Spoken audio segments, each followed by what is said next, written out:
The president and his entire national security team have been engaged directly with President Zelensky and the Ukrainian team. That lawyer believes she was fired for refusing to sign off on a move to restore gun rights to actor DOJ's Todd Blanche says no. But I want to know, is the administration dedicated to restoring gun rights to felons who served their times? I ask this because I've talked to people who were pardoned. They felt that was important. Of course, this isn't necessarily for a pardon. What is the president's thinking on this issue? Sure. After you've served your sentence, should you have gun rights? It's an important question. It is one I have not spoken to the president about on his views, but I will take it to him this afternoon. I will tell him you asked, and we will get you an answer. You're welcome. Jonathan. Thanks a lot, Caroline. A question for you regarding the administration complying with judges' orders.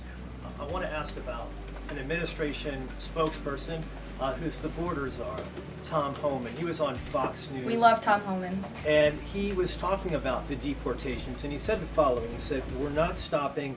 I don't care what the judges think," which seems to me, just reading that, that you don't care what orders come from the federal bench. Is that the case? Can you clarify that, please? Well, I think since you just quoted Tom, I'll quote Tom. He said, "I don't care what the judges think, but I can assure you that the administration is complying with the court order. And as I've said repeatedly from this podium, all of the flights that were subject to the judge's written order departed before the written order, and we are prepared to make that case in court later this afternoon." Reagan. And then if I could, on Russia, the president, as you pointed out, Caroline, made some remarks on Air Force One coming back from Florida, and he seemed to indicate that the conversation tomorrow concerns essentially dividing up assets, dividing up territory associated with the war in Ukraine.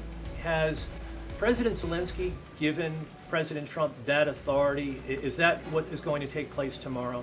Well, as you know, the president and his entire national security team have been engaged directly with President Zelensky and the Ukrainian team, and that has been part of the discussion between the president's team and the Ukrainians. As for where those lines will be drawn or any specifics, I am not going to get into that from this podium. It would be unwise for me to get ahead of the president's call with President Putin tomorrow. But again, I can assure you, in the effort of transparency, as this president always does, you will hear from him or one of us directly after that phone call tomorrow.